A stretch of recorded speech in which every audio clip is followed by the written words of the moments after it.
Hello guys, welcome back to my channel. I hope you all are doing well. So in today's video we are going to be making a very easy and delicious fresh tomatoes and turkey stew, and this video is in collaboration with my fellow YouTuber here. Her channel name is UKENNADI Kitchen.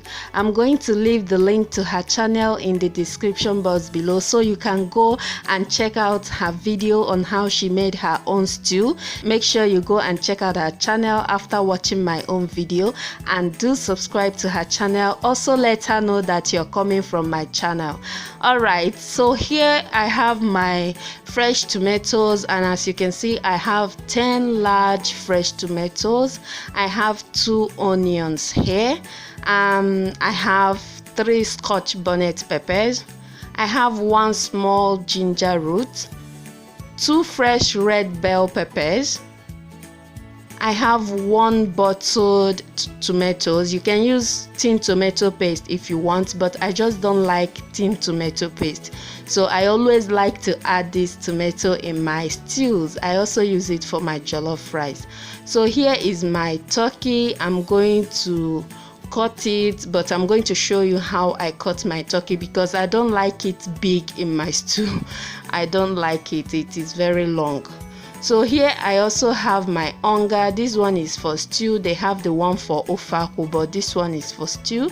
I have my seasoning cubes. I have my thyme. I have my salt, some vegetable oil, of course, to fry the tomatoes. I have my paprika powder, my curry powder, and my nutmeg powder. Alright, so before we get started, I just wanted to show you how I cut my turkey. It is very easy and simple to cut it, okay?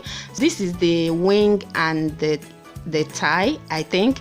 Just separate it and break it into 2, then use the sharp side of the knife to cut it round. That's the meat. Cut the meat round, and then use the blunt side of the knife, that's the back of the knife, use it to hit on the bone. Just very easy. Once you hit it for like 3, 4 to 5 times, it will just break apart and fall apart. Can you see how easy that was? So I have washed the turkey. I think I have about 20 pieces here. Yeah, so I'm just going to transfer the meat into a clean pot. Add my onion. This is one of the onion I showed you earlier. I just sliced it, and I'm going to be using half out of the 1 onion to cook my meat. I'm going to add some seasoning cubes. I'm adding 2 out of the 3 nut cubes I showed you earlier. I'm adding a little bit of salt because the seasoning cubes has some salt in it. I'm going to be adding about a teaspoon of thyme. Cover the pot and allow it to cook for 10 minutes without adding any water to it. Now, while the meat is cooking, I'm going to go ahead and blend my peppers and my fresh tomatoes. After blending it, I'm going to sieve it to drain out some of the excess water. I did not add any water while blending it, so make sure you don't add water to it.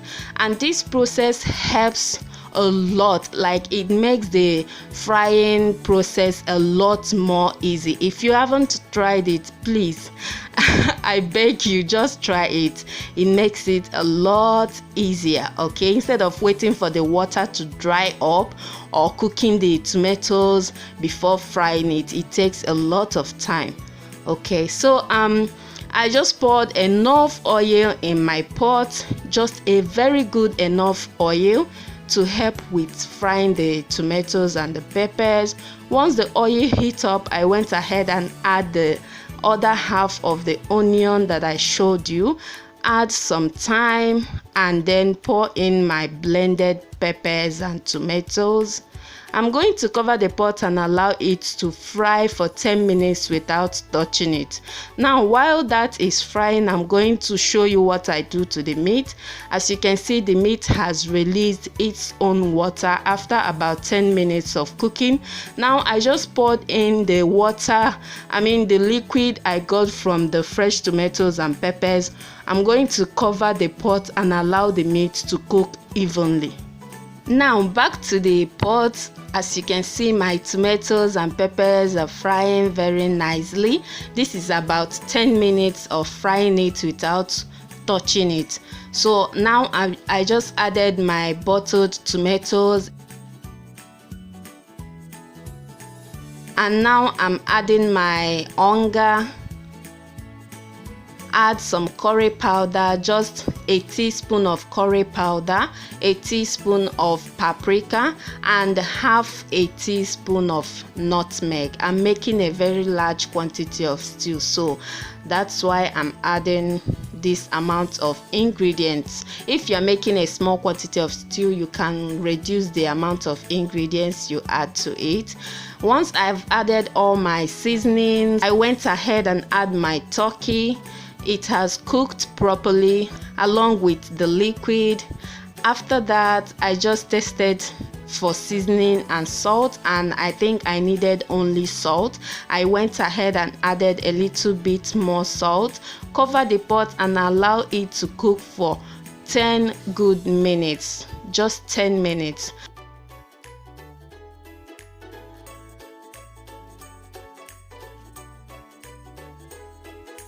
And after 10 minutes, my stew is ready. Now you're going to allow the stew to cool down completely, and then you can just decant the excess oil that is settling on top of the stew. Like this oil, you can use it to cook whatever you want to use it for. You can even use it to cook soup. Like you won't even notice that you used it to fry tomatoes. I've tried it before. I'm telling you, it is so good. You can just store it in a tight container and use it whenever you want to use it. So guys, I really do hope you guys enjoyed this video, and I hope you've learned one or two things from this video. And this is my stew. It can last me for as long as I want it to last. Alright, so a few days ago I posted this picture here, and I asked you guys to guess what I was about to cook. That whoever gets the answer right, I was going to give that person a shout out. So here are the list of the people that got it right exactly the way I wanted the answer.